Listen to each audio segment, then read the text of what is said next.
हमारे पास कोई कमी नहीं रही है, ठीक है। जो भी साहब ने काम करा दिया वो कोई करा नहीं सकता। अब मान लिया गलियां नालियां हैं, ये कोई भी सरकार होगी 4 दिन बाद, लेकिन कोई बड़ी चीज सोचते हो कि आपके शहर में आए, बड़ी चीज नहीं आनी थी हमें। गलियां नालियां और पानी और रोटी, यहीं तक आदमी। लेकिन सबसे बड़ी बात करूं भाई, मैं ही अम्बाला में क्यों रहूं? नहीं तो मैं दिल्ली का, गुड़गांव का और बाहर के एरिया का ही नाम लेता रह जाऊंगा ना। तो अब मान लिया शाम के टाइम में कोई बर्थडे है, बालकों के बच्चे भी कहते हैं बाहर घूमने जाना भी हो, मैं चंडीगढ़ का ही नाम लूँगा। तो सांझ को लेकर उन बालकों को हिला लगाने के लिए मैं सुभाष पार्क को ले जाऊँ। भाई मान लिया रो रहे भाई, बालक दुखी कर रहे, कह रहा है यार बापू ये वो, हम महीने में बैठे वहाँ ले गया।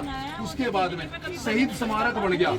शहीद स्मारक बनने के बाद में चालू तो है काम, अब बनने के बाद में यानी कि हम तो जाएंगे बाहर का आदमी भी अम्बाड़ा आने लगा। कोई रिश्तेदार आ गए, मेरे जैसे रिश्तेदार आ गए तो मैं उनको भी ले जाऊंगा, समझ रहे हो ना।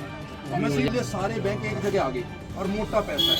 अभी जितनी पुलिस का है, प्रशासन का है, सबका ध्यान रहता है कि भाई उस बैंक में ही पैसा पड़ा, उसमें डकैती ना हो, उसमें ये ना हो।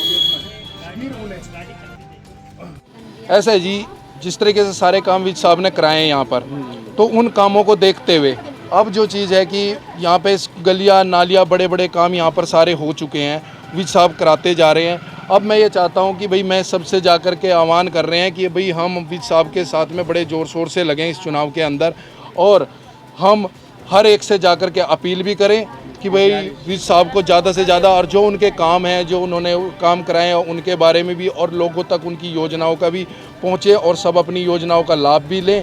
और जिस तरीके उन्होंने हर एरिया को धर्मशालाएँ दी हैं, यानी कि सबके लिए ऐसा कोई एरिया नहीं बचा कि जहाँ पर लोगों के ब्याह शादी करने के लिए धर्मशाला नहीं है, कोई सी वो चीज़ नहीं है, वो सब एरिया में बनवाई है उन्होंने। हॉस्पिटल बनवा दिया इनके लिए, सब बैंक स्क्वायर सारे बैंक एक जगह जाएंगे। हमारे एरिया का सौंदर्यीकरण करने में कोई कसर नहीं छोड़ी।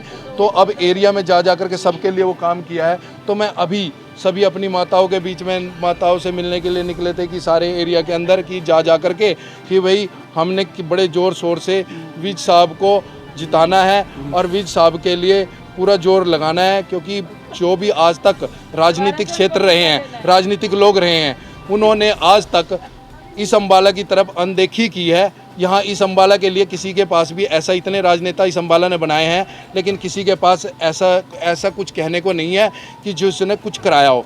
अनिल विज के को छोड़कर जितने भी काम हैं इस अम्बाला को, तो इन्होंने सभी सरकारों ने अम्बाला को तो एक अनाथ की तरह छोड़ा हुआ था। सिर्फ एक अनिल विज ऐसा आदमी मिला हमारे को, ऐसा राजनेता मिला है जिसने आकर के इसकी कैंट विधानसभा की सुध ली है।